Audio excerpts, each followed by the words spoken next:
করছে এখন জন্য কিছু কথা বলতেছে।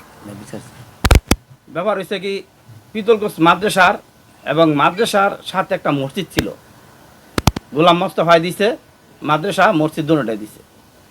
তো মাদ্রাসার বিল আইছে 10 কোটি 70 লক্ষ টাকার মতন, আর মসজিদের বিল আইছে 1 কোটি 84 লক্ষ টাকা।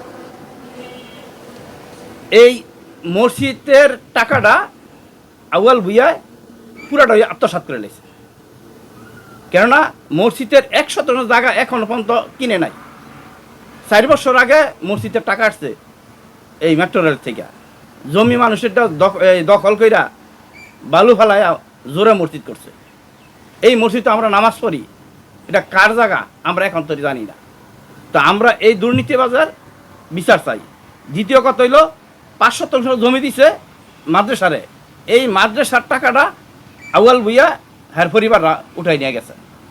আবার মাদ্রাসার কাছ থেকে 90 লক্ষ টাকা নিচ্ছে জমি দিব করে, জমিও দেয় না, টাকাও দেয় না। তো এখন যে নতুন কমিটি হয়ে গেছে, যে গতটাই গেছে, এটা এই আগে যারা দুর্নীতি করছে হ্যাগো দুশোরা ওই আবার কমিটি নিতেছে, যাতে ওই যারা দুর্নীতি করছে হ্যাগো টাকা দেন, আবার যেই টাকাটি আছে এই টাকাটি লুটপাট করে খাওয়ার জন্য হেরা পায়। জোয়েল মাস্টার তো ওনার বলছি, কাকা 11-12 কোটি মাদ্রাসার টাকা আসছে। কয় ঠিক আছে বাবা, আমি 7 কোটি জায়গা রাখছি, আর বিভিন্ন টাকা মাদ্রাসার ফান্ডে আছে, কিছু এফডিআর করে আছে, এমনি জায়গা রাখছি, বানা রাখছি। এই টাকা আমরা ম্যানেজ করে যেভাবে আমরা এটা পরিবহন করবো, কোনো জায়গা 2 নম্বরে আমার বাবার নিজের জায়গায় বেঁচে আমি দিব। কয় ঠিক আছে, তো আমরা এটা মাইনে গেলাম। তো বর্তমান যেই আমি লীগের 5 তারিখের দোসরা 5 তারিখের পরে যাওয়ার পরে নতুন কমিটির ব্যাপারে তো আমি তো এটা বললাম, তারপর আমি কইলাম যে আমার ভাই কমিটি হবে, তো ঠিক আছে হবে দিমু। দেওয়ার পরে এরা চুরি করতে কমিটি নিল। তারপরে আমি কইলাম যে কাকা এই কমিটি পরবর্তী কমিটি তোমরা নিয়ে নিব।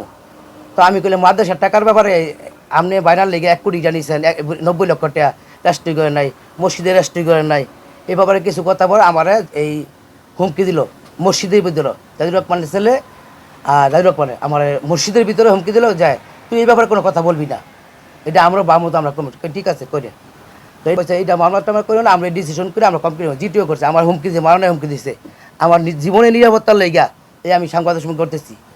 আর মাদ্রাসার 1 কোটি মসজিদের 82 লক্ষ টাকা দিচ্ছে, মাদ্রাসা নিচ্ছে 90 লক্ষ টাকা। তারপরে ওর বাবাই জাহিদুর রহমানের বাবাই 5 শতাংশ মসজিদ দান মাদ্রাসা জায়গা দান করছে। কেউ দানের সম্পত্তি কোনোদিন মাদ্রাসা দিয়া আবার কীভাবে নিতে পারে? মানে ভূমি করে দিলে কি এই টাকা খাইতে পারেনি কোনোদিন? মানে ভূমি করলে কি ভূমি খাইতে পারেনি কিনে? মাদ্রাসার টাকা মসজিদ দান কইরা এই যা টাকা নিয়ে গেছে। বলে মসজিদ তো যায়, কোনো কথা বললে মসজিদ তো বকাবাদি করে বের হয় তোরা হয়। তো এই যে তারা আমি লিখছিল 15টা বছর তারা জ্বালায় শান্তি পায় নাই, এখনো তারা জ্বালানি আছে, তারা এখনো হুমকির মুখে আছে। তারা আমার ভাইকে হুমকি দেয়, এখন ঘরে থাকতে দেয় না, হ্যাঁকে যেই কোনো কথা বলতে দেয় না, বা দেশের মানুষের হ্যাঁ ভয়ে অসংখ্য হয়ে কথা বলতে পারে না। তো আমি চাই এই কথাটা যেন আমরা সবাই বলতে পারি, নিজের ক্ষমতায় বলতে পারি, নিজে কোনো ভয় ভীতি না রেখে বলতে পারি। আমরা এটাই চাই। আর আমি এক কথাই বলবো, বাংলাদেশ সরকার কাছে এটুকুই আবেদন থাকবো, তাদের বিচারটা যেন হয় বাংলাদেশের মাটিতে। তারা যেন কখনো আর মাথা নাড়াদা কাউকে ভয় দেখাতে না পারে।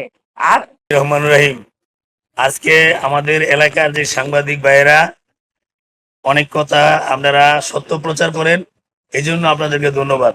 উপস্থিত সবাইকে সালাম, আসসালামু আলাইকুম রহমতুল্লাহ। আমরা এই মাদ্রাসার একদম মাটির ওয়াল থেকে দেখে আসছি, আমরা নিজেরা হাতে কাজ করেছি। এত সুন্দর একটি প্রতিষ্ঠান, এই প্রতিষ্ঠান থেকে আমরা